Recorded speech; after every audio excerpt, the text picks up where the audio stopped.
Ya, Menteri Pertahanan Amerika Serikat Pete Hegseth mendesak agar Iran lebih bijak terkait Selat Hormuz. Amerika juga desak Iran pilih lanjut perang atau sepakat dengan Amerika. You like to say publicly, Iran, that you control the Strait of Hormuz, but you don't have a navy or real domain awareness. You can't control anything. To be clear, threatening to shoot missiles and drones at ships, commercial ships that are lawfully transiting international waters, that is not control. That's piracy.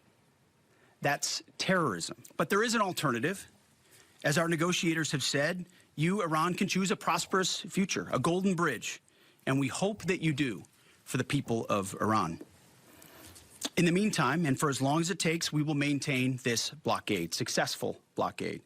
But if Iran chooses poorly, then they will have a blockade and bombs drop. 3 petugas medis Lebanon tewas setelah diserang oleh Israel. Lebanon pun mengutuk serangan tersebut karena melanggar hukum internasional.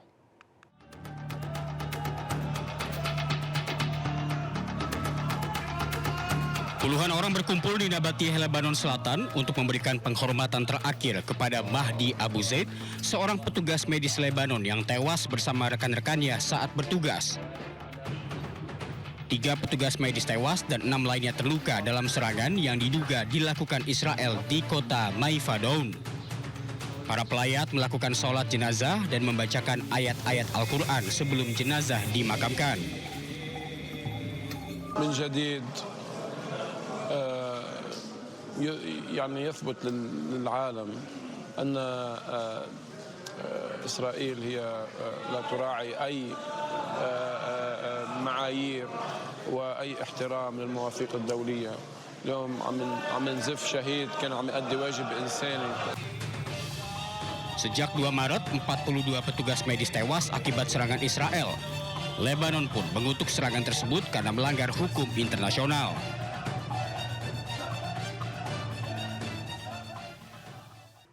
Untuk mengenang pelajar yang menjadi korban serangan brutal Zionis di Minab, Iran, ratusan aktivis menggelar pawai di pusat kota Den Haag, Belanda.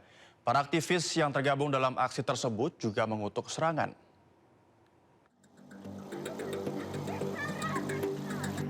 Dengan membawa bendera Iran dan foto para korban, ratusan aktivis berjalan di pusat kota Den Haag. Tidak hanya itu, mereka turut membawa atribut sekolah seperti tas kecil sebagai pesan bahwa serangan tersebut menewaskan anak sekolah yang tidak bersalah. Para aktivis yang tergabung dalam aksi tersebut juga mengutuk serangan yang menewaskan 175 warga sipil yang diantaranya adalah anak-anak. We are here in The Hague for the commemoration and the remembrance of the small children killed by an American Tomahawk at the first day of the aggressive war, illegal war of Trump and the Epstein class on Iran. Aksi tersebut disambut oleh massa yang pro-Amerika Serikat dan Israel. Mereka mencoba memblokir sambil mengibarkan bendera Israel. Meski sempat tegang, aksi tersebut tetap berjalan tertib dan tidak menimbulkan kericuhan. Amerika Serikat melancarkan operasi terbaru guna menghukum Iran, yakni Operation Economic Fury. Operasi ini bertujuan untuk menjatuhkan sanksi ekonomi terhadap Iran. Operasi Economic Fury adalah inisiatif sanksi ekonomi Amerika Serikat untuk melumpuhkan ekonomi Iran, menyasar jaringan minyak dan membatasi pendapatan negara. Operasi ini berjalan beriringan dengan operasi militer Epic Fury dan di tengah penutupan Selat Hormuz oleh Amerika Serikat. Menteri Keuangan Amerika Serikat menyebut pihaknya juga akan membekukan dana pada rekening milik pimpinan Iran. Tak terbatas hanya Iran, Amerika Serikat juga akan menjatuhkan sanksi bagi siapapun, termasuk negara lain yang membeli minyak Iran atau menampung aliran dana dari Iran. Yesterday, we announced Operation Economic Fury, and we, for over a year, we have had maximum pressure on the Iranians, both on blocking payments into the Iranian state and going after the accounts of the IRGC. One of what may prove to be fatal mistakes that the Iranians made was bombing their GCC neighbors, and who are now willing to be much more transparent in terms of the funds or do a deeper dive in investigating the funds that are held within their banking systems. So we have pushed out to them the request that we want to freeze more funds of the leadership of the IRGC and any members of Iranian leadership. The other thing that we have done is we have told countries that if you are buying Iranian oil, that if Iranian money is sitting in your banks, we are now willing to apply secondary sanctions, which is a very stern measure, and the Iranians should know that this is going to be the financial equivalent. Ya, sementara itu perwakilan tetap Israel untuk PBB, Dedi Danon, menyebut tindakan Iran yang memblokir kapal serta memasang tarif bagi kapal yang melintas di Selat Hormuz adalah terorisme ekonomi. Hal tersebut disampaikan Denny saat konferensi pers PBB di New York, Amerika Serikat. Iran is trying to choke one of the world's most important waterways and turn it into weapons. They block ships, they harass them, then they name a price. Pay and you pass, refuse and you are stopped. That is not trade. That is economic. Di tengah gencatan senjata Israel-Lebanon, sebuah pertanyaan besar masih menggantung. Ambisi Perdana Menteri Israel Benjamin Netanyahu untuk mencapai visi Israel Raya masih terpampang nyata. Visi yang berakar dari penafsiran ekstrim kitab suci terus menjadi misi suci kelompok Zionisme untuk memperluas kekuasaan.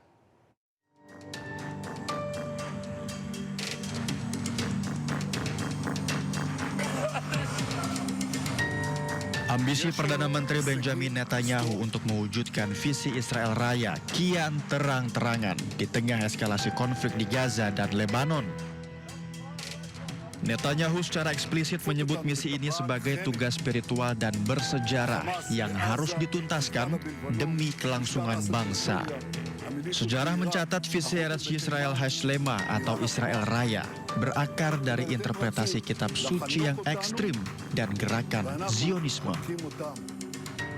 Visi ini bertujuan memperluas kedaulatan Israel dari Sungai Yordan hingga Laut Mediterania, bahkan melampaui batas-batas tersebut.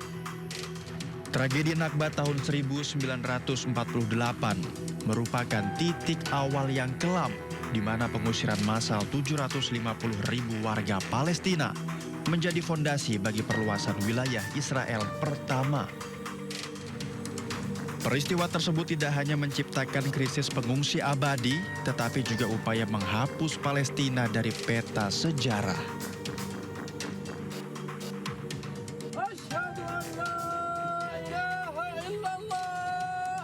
Keyakinan akan tanah tanpa rakyat untuk bangsa tanpa tanah terus digunakan untuk melegitimasi penghancuran identitas asli Palestina.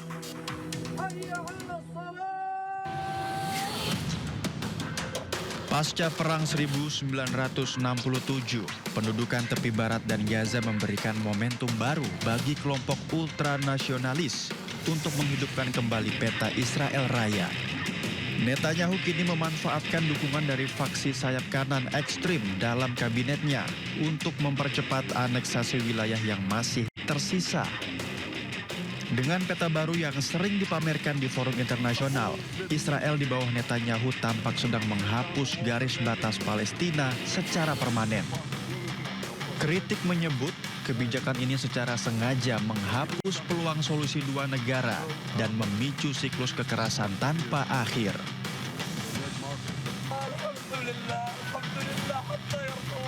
Pada akhirnya, proyek Israel Raya bukan hanya ancaman bagi perdamaian di Timur Tengah, tetapi juga pengulangan luka sejarah yang terus menganga sejak tragedi Nakba.